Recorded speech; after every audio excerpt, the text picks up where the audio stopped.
বন্ধু, আমাদের বাংলায় কর্মসংস্থান অনেক করেছি আমরা। তাহলে আজকে বাংলার যুবক যুবতীদের চাকরি নেই কেন? বাংলায় 40% বেকারি কমে গেল কি করে? আজকে বাংলার যুবক যুবতীদের চাকরির জন্য অন্য রাজ্যে চলে যাচ্ছে কেন? এই প্রশ্নগুলো আমরা উঠিয়েছিলাম। তারপরটা কি বলুন?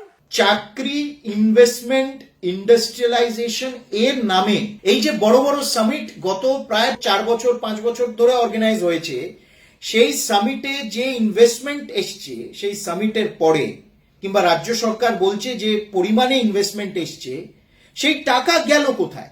তাহলে আজকে বাংলার যুবক যুবতীদের চাকরি নেই কেন? ছাত্রছাত্রীরা পড়াশুনো করুন, চিন্তা করবেন না তারপরটা কি হবে। কয়েকটা ফিগার দিচ্ছি যেগুলো রাজ্যপাল তার চিঠিতে 25শে অগস্ট তিনি আবার মাননীয় মুখ্যমন্ত্রীকে চিঠি লিখেছেন। সেই চিঠিতে উনি ফিগার্স দিয়েছেন। সেই ফিগার্স গুলো দেখলে এগুলো সরকারি ফিগার্স সেই সময়কার, যে কত ইনভেস্টমেন্ট এসছে। অ্যাজ পার রাজ্যপালের চিঠি, যেটা উনি অ্যাসেম্বলিতে যে মন্তব্যটা করেছেন, রাজ্যপাল ওনার ভাষণের সময় যে অ্যাসেম্বলিতে যেগুলো বলেছেন, যে প্রায় 12 লক্ষ কোটি টাকার ওপর এই যে 5 editions of Bengal global business summit, মানে 5টা এই বিশ্ব বিজনেস সামিট হয়েছে বাংলার নামে। এই 5টা সামিটে টোটাল কমিটেড ইনভেস্টমেন্ট টিল ফেব্রুয়ারি 2019, মানে কমিটেড ইনভেস্টমেন্ট, যে টাকা আসবে, প্রায় 12 লক্ষ কোটি টাকা কমিটেড ইনভেস্টমেন্ট ছিল। ফেব্রুয়ারি 2019-এ বলা হয়েছিল যে এই পুরো যে combined, the previous versions have been resounding success with combined investment proposals to the tune of nearly 10 lakh crore। 10 lakh crore investment committed হয়েছিল এবং সেখানে রাজ্য সরকার বলেছিল ফেব্রুয়ারি 2019-এ যে প্রায় 50% এই 10 লক্ষ কোটি টাকার 50% অলরেডি ইমপ্লিমেন্টেড হচ্ছে। তার মানে 5 লক্ষ কোটি টাকা। এই 5 লক্ষ কোটি টাকা ডিটেলটা কি, কোথায় ইনভেস্টমেন্ট হলো, কোথায় ইমপ্লিমেন্টেড হচ্ছে, এই কথাগুলো কিছুতেই আর রাজ্য সরকার বলতে চাইছে না।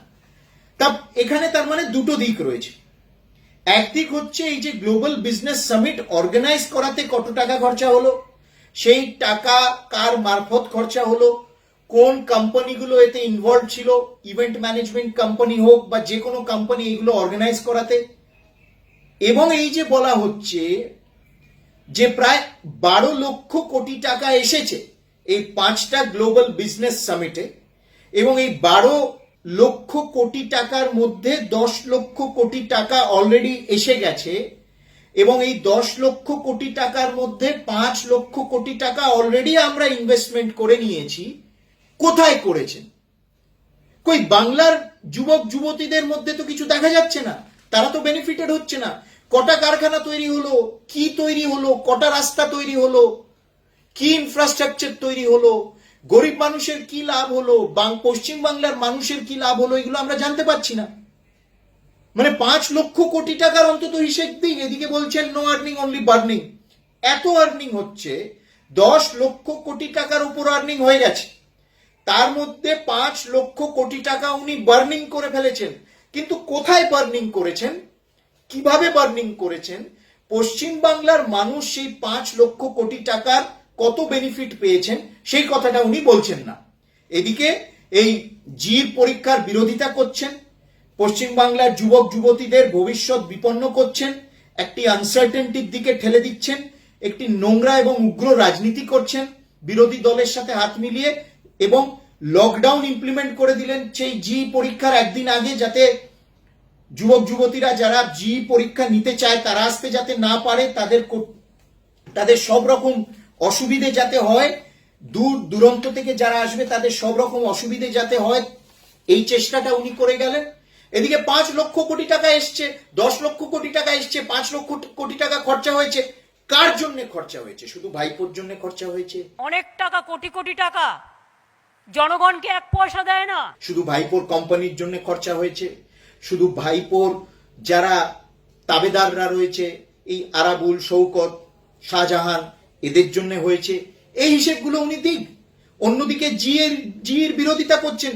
আবার strangely West Bengal university of health sciences already তার এক্সামের তালিকা প্রকাশ করে দিয়েছে। কবে কোন এক্সামিনেশনটা হবে সেটা পরিষ্কারভাবে তারা জানিয়েও দিয়েছে। সেপ্টেম্বর মাসে হবে, আমরা দেখছি এখানে 24শে সেপ্টেম্বর হচ্ছে, 26শে সেপ্টেম্বর হচ্ছে, 28শে সেপ্টেম্বর হচ্ছে, 30শে সেপ্টেম্বর হচ্ছে। এবং কোথায় হবে? Respective dental college and hospital, সেখানে হবে। West Bengal university of health sciences পরীক্ষা করছে, সেটা তো উনি আটকাচ্ছেন না। তাহলে উনি জির পরীক্ষাটা কেন আটকাচ্ছেন? মানে কিসের জন্য আটকাচ্ছেন? এই প্রশ্নটার উত্তর উনি দিতে পারছেন না। তো বেসিক্যালি এই যে কথাগুলো উনি বারবার 28শে বললেন, 28 তারিখে যে বাংলার যুবকের জন্য, যুবকদের জন্য আন্দোলন করবেন, স্বাধীনতা সংগ্রাম, এগুলো হচ্ছে একেবারে ভাটের কথা। আমরা এখানে দেখছি যে বাংলার নাম করে বড় বড় যে সম্মেলন করছেন, লক্ষ লক্ষ টাকা খরচা করে, সেই সম্মেলনের বাবদ যে টাকা ওনার কাছে আসছেন সেই টাকার হিসেব দিচ্ছেন না। যে টাকা এসেছে বলছেন সেটা প্রকাশ্যে বলছেন না, অ্যাকচুয়ালি কত টাকা এসছে, কত খরচা হয়েছে হিসেব দিচ্ছেন না, কাদের জন্য খরচা হচ্ছেন। ব্যাপক কাজ হচ্ছে। এছাড়াও ইউথ ক্লাবগুলোকে কিভাবে সাহায্য করা হয়েছে, তাছাড়া আমাদের বিভিন্ন উৎসব, উত্তরবঙ্গ থেকে শুরু করে, রাঙামাটি থেকে শুরু করে, সুন্দরবন থেকে শুরু করে, কুচবিহার থেকে শুরু করে, উত্তরবঙ্গ উৎসব থেকে শুরু করে সব কিছু হচ্ছে। কতগুলো এই জন্য দিতে চাইছিলাম। 5 লক্ষ কোটি টাকা, যদি আমি 12 লক্ষ কোটি টাকা ছেড়েই দিই, 5 লক্ষ কোটি টাকার হিসেবটা আপনারা ভেবে দেখুন। 5 লক্ষ কোটি টাকার অ্যামাউন্টটা আপনারা ভেবে দেখুন। সেই টাকা এসছে ফেব্রুয়ারি 2019-এ, আমাদের বলা হলো সেগুলো ইমপ্লিমেন্টেড হচ্ছে, সেই টাকা খরচা হচ্ছে বিভিন্ন প্রকল্পে। আজকে 1.5 বছরের উপর হয়ে গেল, সেই হিসেব আমাদের দেওয়া হচ্ছে না। সেই জন্যই 2021-এর লড়াই পশ্চিমবাংলার মুক্তির লড়াই, পশ্চিমবাংলার মুক্তি সংগ্রামের লড়াই। এই চোর এবং এই যে একটি ভাঁওতাবাজদের যে দল, পিসি ভাইপোর দ্বারা চালিত, এই দল যাতে হারে এবং এই বাজির রাজনীতি যাতে একেবারে শেষ হয় পশ্চিমবাংলায়, এই আমাদের দরকার। আপনার জবাব সবচেয়ে বড় জবাব, এটা আমি এখনো মনে করি। 10টা সত্যি কথা দিয়ে তার জবাব দেবেন। ছাত্র যুব সমাজ আমাদের গর্ব। তারা যদি ঠিক থাকেন, মনে রাখবেন কেউ কিছু করতে পারে না।